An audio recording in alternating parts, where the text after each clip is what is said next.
लेकिन मैं आपको बताता हूं, कयामत का मंजर है। तुम यहां पर 10-10 साल हुकूमतों की चापलूसी करते रहे, किस वजह से? सिर्फ उनका पावर, उनकी ताकत और उनका नशा देख करके, और उनके जाने के बाद फिर दूसरे की तारीफ करते रहे। और ये पहले वालों ने याद भी नहीं रखा तुमको कि कब तारीफ किए थे तुमने, भूल गए, छोड़ दिया गया। नेता के लिए जितनी मेहनत किए हुए बेचारे गली गली जा करके, वो जब कुर्सी पर आए तो कार्यकर्ताओं को भूल गए।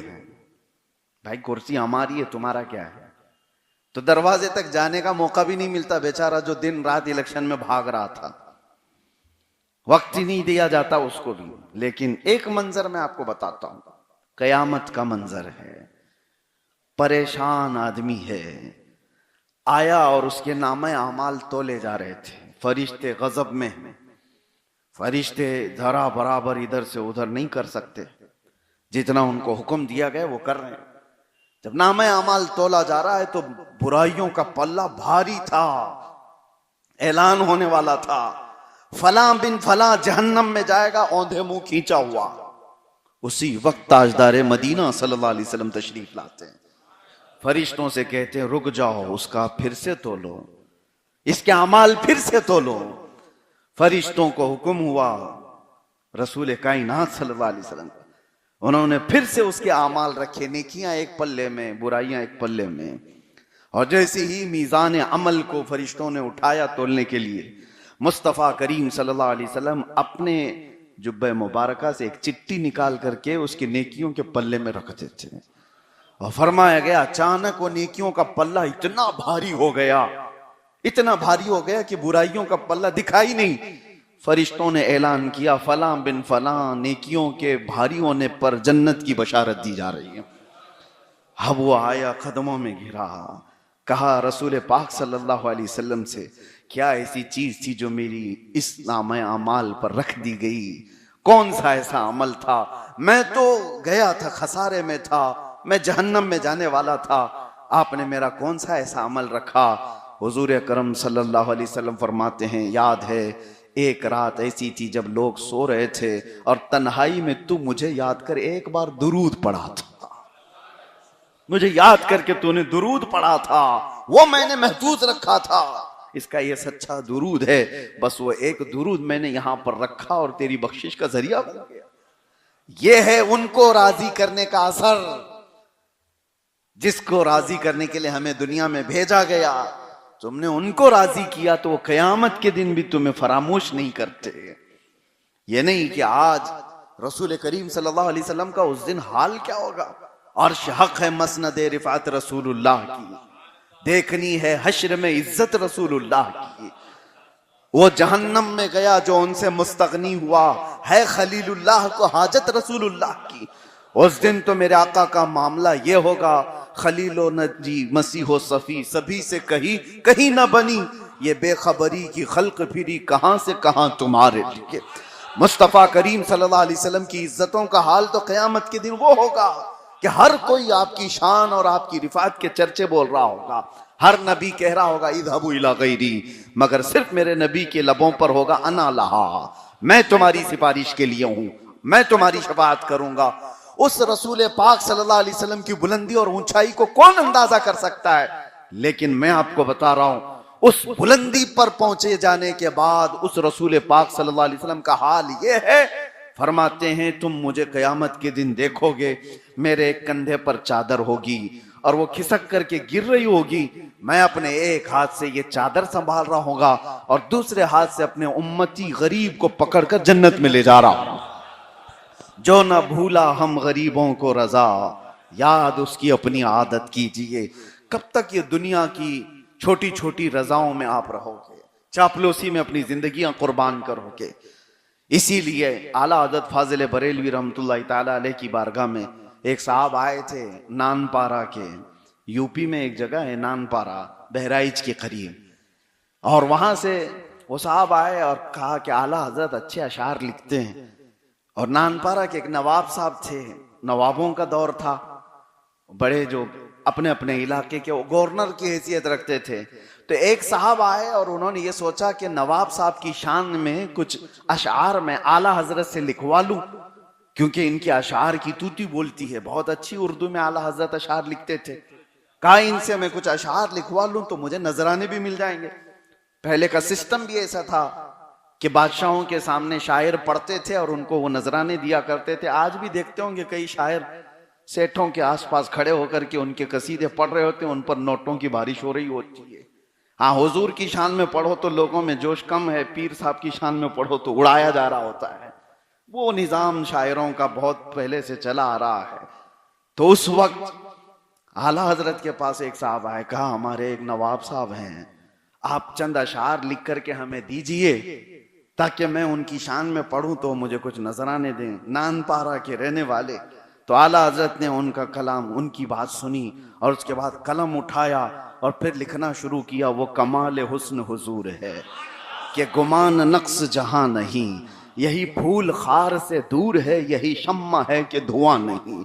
किसकी शान में लिख रहे हैं? पूरा हुजूर की शान में लिख रहे हैं, पूरा नबी पाक की शान में। फिर वो अशार ऐसे हैं कि आप सुनो तो रोंगटे खड़े हो जाए। मेरे आका की शान में आला हजरत कहते हैं, या रसूल अल्लाह तेरे आगे यूं हैं दबे लचे फुसहा अरब के बड़े बड़े, कोई जाने मुंह में जुबान नहीं, नहीं बल्कि जिस्म में जान नहीं। करूं तेरे नाम पे जां फिदा, न बस एक जां दो जहां फिदा, दो जहां से भी नहीं जी भरा, करूं क्या करोड़ों जहां नहीं। आला हजरत कह रहे हैं एक जान फिदा कर दूं या रसूल अल्लाह आपके नाम पर, करूं तेरे नाम पे जान फिदा। और एक जान फिदा करने के बाद जी भर नहीं रहा है, दोनों जहां आपके नाम पर फिदा कर दूं। और उसके बाद कहते दोनों जहां फिदा करने पर भी जी नहीं भरता, करूं क्या करोड़ों जहां है नहीं जो आपके कदमों पे ला के रख दूं। करूं क्या करूं तेरे नाम पे जान फिदा, न बस एक जान दो जहां फिदा, दो जहां से भी नहीं जी भरा, करूं क्या करोड़ों जहां नहीं। आखिर में इस कलाम के आखिर में वो साहब तो नानपारा वाले थे, नानपारा वाले थे, उनके बात पर ये कलाम लिखा जा रहा था। आखिर में आला हजरत का कलम जलाल में लिखता है, जो मैं आपसे कहना चाहता हूं वो वक्त का मुजद्दिद कहता है, करूं मद है अहले दुवल रजा। अहले दुवल कहते हैं मालदारों को, पैसे वालों को, मद कहते हैं तारीफ को, और आला हजरत कहते हैं मालदारों की तारीफ करे रजा, करूं मद अहले दुवल रजा। अरे पड़े इस बला में मेरी बला, मैं कहां इस बला में पड़ जाऊं, ये मालदारों की खुशामदी करूं, इनकी चापलूसी करूं, करूं मद अहले दुवल रजा, पड़े इस बला में मेरी बला। अरे मैं गदा हूं अपने करीम का, मैं गदा हूं अपने करीम का। और आखिर का जुमला काबिल गौर है, आला हजरत की हाजिर दिमागी देखो, कहते हैं करूं मैं गदा हूं अपने करीम का, मेरा दीन पारे नान नहीं। अब बदल दिया, नान पारा को उल्टा कर दो तो क्या हो जाएगा? पारे नान। नान पारा गांव का नाम है और पारा नान का मतलब होता है रोटी का टुकड़ा। पारा कहते हैं टुकड़े को फारसी में, नान कहते हैं रोटी को। नान आपने भी खाई होगी ना, हाँ, कोरमा और नान तो खाते हैं। तो नान जो है ना रोटी को कहते हैं और पारा जो है टुकड़े को कहते हैं। आला हजरत ने नान पारा को बदल करके रख दिया और कहा कि मेरा दीन रोटी का टुकड़ा हासिल करना नहीं है, मैं गदा हूं अपने करीम का।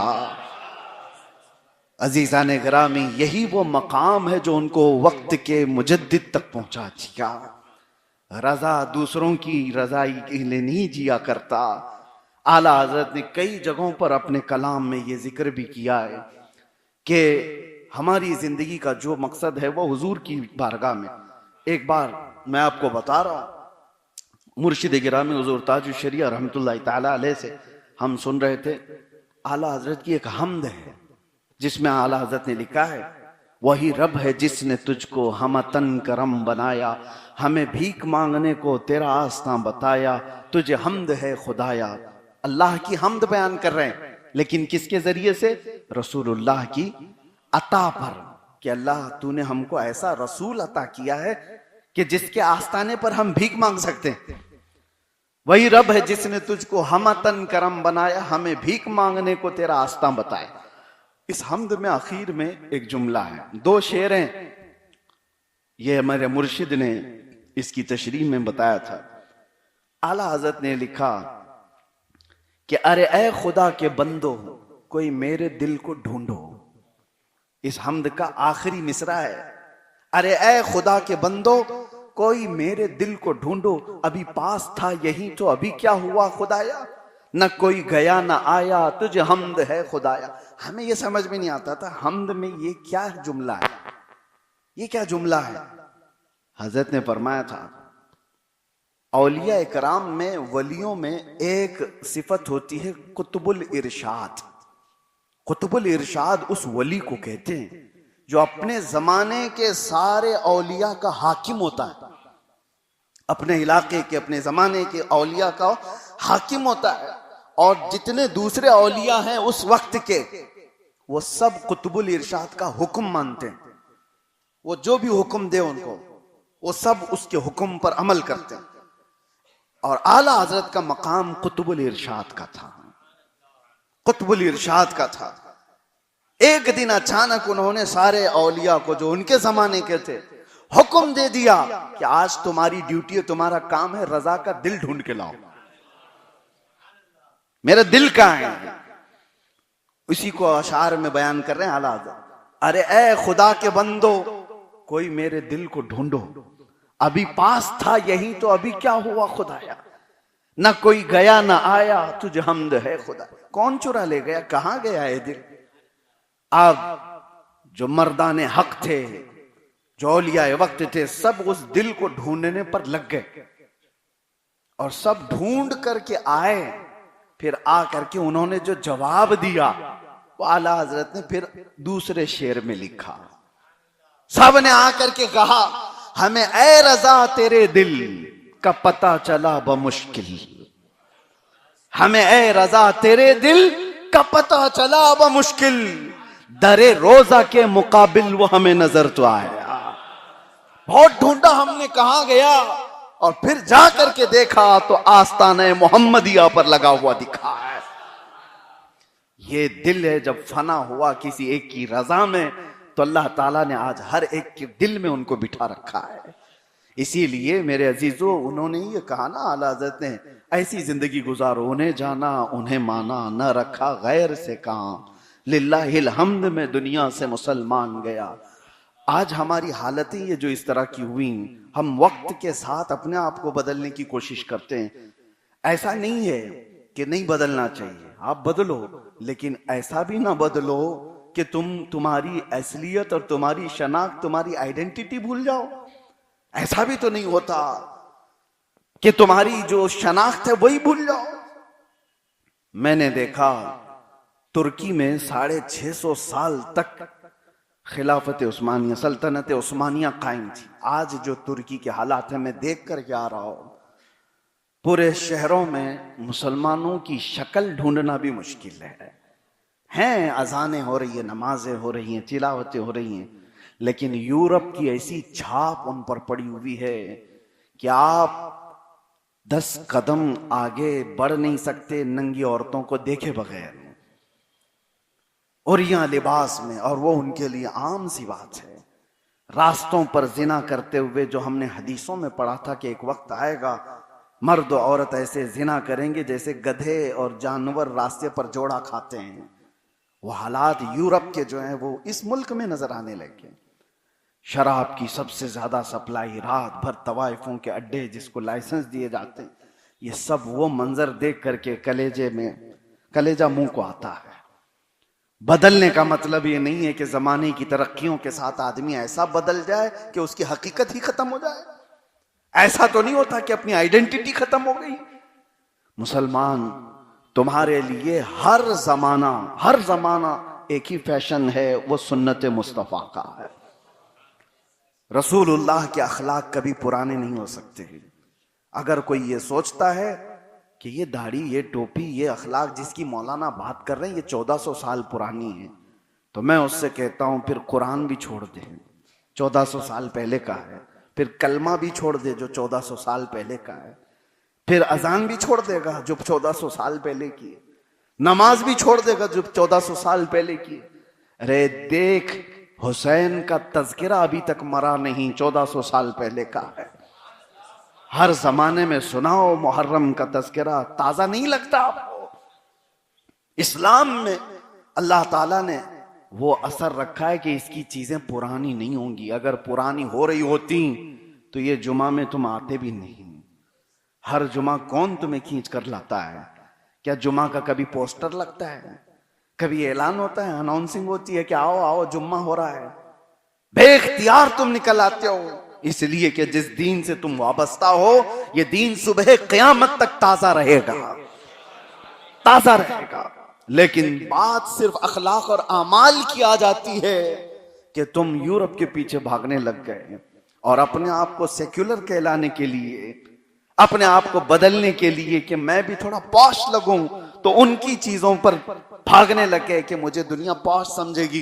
कभी तुमको वो इज्जत नहीं दी जाएगी, तुम चाहे पूरा अपने आप को बदल डालो।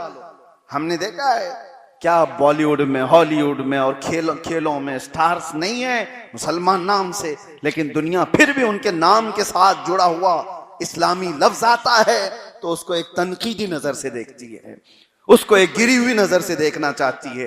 वो चाहे जो कुछ भी कर लें, उनको दुनिया एक्सेप्ट नहीं करेगी। ये बात पकड़ के चलो, आपको भी, हाँ आपको मनवाना है तो सिर्फ एक जात रब्बुल आलमीन को मनवाओ और अल्लाह हर एक के दिल में तुमको बिठाएगा, हर एक के, फिर तुम दुनिया की जरूरत बन जाओगे। आज भी हमदी ताला हमने देखा है, क्या हमारा लिबास कोई खराब दिखता है? क्या हमारे खद्दो खाल कोई खराब दिखते हैं? अल्हम्दुलिल्लाह मैं आपको बताता हूं, कई जगहों पर, ये मैं तहदीस नेमत के लिए कह रहा हूं, अमामा शरीफ इसी तरह से मैं कई मरतबा एयरपोर्ट से गुजरता रहा तो कुछ डिपार्टमेंट के लोग हैं तो कसरत से आने जाने की वजह से वो तो जानते भी हैं, पहचानने भी लग जाते हैं, कसरत से आ रहे जा रहे हैं। जिस तरह से चंद ही महीनों पहले एक साहब आए, उन्होंने कहा कि मैं देखता हूं आप जब भी आते हैं सारी चीजें हैं, लेकिन एक चीज बहुत अच्छी लगती है, मैं सिर्फ आपका लिबास देखते रहता हूं। मैंने कहा कि इससे तो दुनिया नफरत कर रही है, हमारी दाढ़ी हमारी टोपी, और आप क्या? कहा नहीं, कुछ तो है, अच्छा लगता है। हमने महसूस किया मेरे नबी के अखलाक कभी पुराने नहीं हो सकते। तुम इज्जत इसी में हासिल करो, इज्जत इसी में हासिल करो। आदमी जब खुद के अंदर अपने घर को नहीं बनाना चाहता तो फिर उसका घर चमकेगा कैसे? तुम्हारा दीन कोई इधर उधर का, बस्ती का, मोहल्ले का लिया हुआ दीन नहीं है, यह आफाकी दीन है और क़यामत तक के लिए आया हुआ दीन है। यह ऐसा एक रेवोल्यूशन नहीं है जो किसी ने, एक जैसे क्रांतिकारी ने शुरू किया और उसकी मौत के बाद वो खत्म हो गया, ऐसा नहीं है। दुनिया में इस्लाम जब रसूलुल्लाह सल्लल्लाहु अलैहि वसल्लम की आवाजों पर निकला था तो इसकी बका, इसकी हिफाजत अल्लाह ने अपने जिम्मे लिया, क़यामत तक अल्लाह इसको जिंदा रखेगा। अब मसला दीन का और कुरान का और इस्लाम का नहीं है, हमारे और आपके ईमान का है। इस्लाम तो रहेगा, कुरान भी रहेगा, आपको फिक्र करने की जरूरत नहीं, कोई कुछ नहीं करेगा इसका। हजार चाहे जमातें बैठ जाएं, कुरान को जलाने की कोशिश करें, इस्लाम को मिटाने की बात करें, कुछ नहीं होने वाला। हाँ, फर्क तुम्हारे और हमारे ईमान का है कि तुम्हारे साथ क्या होगा, मेरे साथ क्या होगा। दीन बाकी रहेगा और अल्लाह जब चाहे ये पूरे 1,00,000 लोग भी मर जाएं, रब तबारक व तआला पत्थरों को उठा करके हिदायत अता फरमा सकता है। वो अपने दीन का काम किसी से भी लेगा। कोई इस जगह दूसरी कौम आएगी, दूसरे पैदा होंगे। आपको पता है बगदाद को तबाह करने वाले लोग ततारी थे। ततारी बहुत खूनखार कौम थी, जहां देखा मुसलमानों को मारा, मुसलमानों की खोपड़ियों से उन्होंने मीनार बना दिया था और दरियाए दजला का पानी पूरे मुसलमानों के खून से लाल कर दिया था। बगदाद में जब घोड़े दौड़ते थे तो पूरे घोड़ों के टाप खून में भीग जाते थे, तर हो जाते थे, इतना खून बहाया था ततारी लोगों ने। और उस वक्त मुकाबला करने की हिम्मत भी नहीं रह गई थी, मुसलमान सब बिखर गए। हजारों लाखों किताबें उन्होंने जला डाली दुश्मनी में, जैसे आज ये कर रहे हैं बहुत सारे।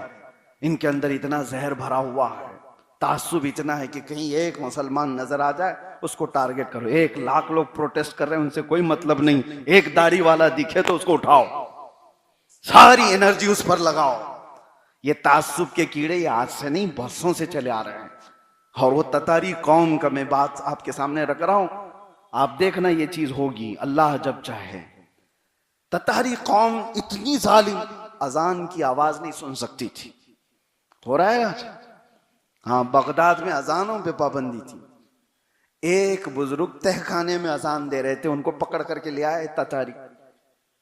कहा, बाबा तुम देख नहीं रहे हो बगदाद पूरा खत्म हो गया, तुम कहां से अजान दे रहे हो? बूढ़े मियां ने कहा कि जब तक मेरी जिंदगी बाकी है मैं अल्लाह अकबर तो कहता रहूंगा। तो जानते हैं, ततारी बादशाह की बेटी जा रही थी, जो ये अजान सुनकर बाबा को बुलाई।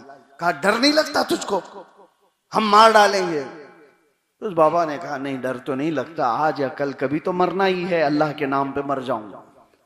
कहा, कौन सा अल्लाह जो तुम्हारा इतने लोगों को मरवा दिया, खत्म कर दिया, बचाया नहीं, उस अल्लाह की बात कर रहे हो? बाबा ने कुछ भी नहीं कहा। बाबा ने कहा, होता है ऐसे, होता है। कहा, क्यों होता है ऐसे? मिसाल क्या दे दी बाबा ने।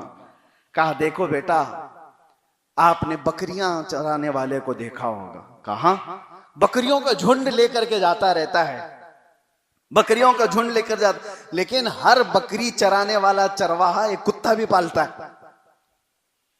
कहा बाबा ने, कुत्ते भी उसके साथ, एक या दो कुत्ते रहते हैं। कहा, क्यों? क्योंकि बकरियां रेवड़ में चलते चलते कभी रोड पे आ जाएं तो कुत्ता भौंक भौंक के उनको रेवड़ में मिला देता है, बकरियों की जमात में लेके आ, कुत्ते का काम यही होता है। बाबा ने कहा, उम्मत मुस्तफा भोली बकरियां हैं, कभी भटक जाएं तो तुम जैसे कुत्तों को अल्लाह छोड़ता था कि तुम भौंक भौंक करके इस उम्मत के भोलेपन को इनको जमात में शामिल कर दो। बस इतनी बात थी मेरे अजीजों। उसके बाद के हालात जो हुए, 10,000 ततारी मुसलमान हुए थे बगदाद में। अजानों के मुहाफिज ततारी थे, नमाजों की पाबंदी ततारी कर रहे थे। हत्ता के हाल ये हो गया कि इकबाल ने इस वाक़े को लिखा है, हरम को मिल गए पासबां सनम खाने से। अल्लाह ताला अपने हरम की हिफाजत करने वाले कहां से पैदा किया? जिन्होंने कत्ले आम किया था, उन्हीं में अल्लाह ने ईमान दाखिल किया, उनको ईमान से नवाजा है। ये बात बाईद नहीं, अल्लाह ताला जब चाहे, जहां चाहे, जैसे चाहे इस दीन को फरोग अता करता रहेगा। हमारे और आपकी जिंदगी का क्या है, वही हमें सोचना है कि इन आंधियों में बह जाए, या फिर इन तूफानों में अपने आप को बदल डाले, या फिर सिर्फ और सिर्फ चापलूसी की वजह से चंद दिनों के ऐश के लिए हम अपनी आइडेंटिटी भुला दें। ऐसा ना करो मेरे अजीजों। हाँ, ना हम आपको जंग की बात कर रहे हैं कि जाओ लड़ो मरो काटो, बस इतनी बात है, इतनी बात है कि आज जमाना अपनी चालें चल रहा है। तुम अपने बच्चों की फिक्र करो और अपने घर के माहौल की फिक्र करो। कम से कम इतना माहौल तो हो घर में कि बच्चे उठें तो उनको नाते रसूल सुनने को मिले। जब सोए मैं खुले आंख सल्ले अला कहते कहते, मैं सो जाऊं या मुस्तफ़ा कहते कहते, इतना माहौल तो घर में बना सकते हो। कुरान की तिलावतें तुम्हारे घर में हो सकती हैं। ले आओ अपना पुराना तशख़्ख़ुस और फिर देखना इनकलाब कैसे आएगा। जब तक आदमी खुद अपने आप को बदलता नहीं, उस वक्त तक अल्लाह ताला उस कौम की भी हालत को नहीं बदलता। आज हम मस्जिदों में बैठ करके दुआएं कर रहे हैं, बाहर जाकर के हराम खा रहे हैं। यहां पर फिक्र है फिलिस्तीनियों की और बाहर हराम खाने से फुर्सत नहीं है। किसी को हलाल और हराम की तमीज नहीं और दुआएं बड़ी बड़ी कर रहे हैं। कहां से असर आएगा? अखलाक व किरदार देखो। हुजूर की इज्जत की बड़ी फिक्र है, लेकिन अपने चेहरे पर हुजूर की इज्जत लाना नहीं चाहता। हुजूर पाक सल्लल्लाहु अलैहि वसल्लम से मोहब्बत बेपनाह है, लेकिन सुन्नत की बात करो तो कहा मौलाना लोग कर लेंगे। तुम किसकी इज्जत की बात के लिए सीरियस हो? तो फिर यही तो बात आती है, कौल और फेल में तुम बराबर नहीं, इसलिए रहमत इलाही भी तुमसे दूर है, मदद दूर हो गई। बाकी रही बात, मेरा टॉपिक यही था, जिंदगी भर नाक रगड़ लो, कोई दुनिया तुमसे राजी नहीं होगी। आखिर में एक दिन तो तुमको ताना मिलेगा और तुम्हें रांदे बारगाह करके दुनिया निकाल देगी।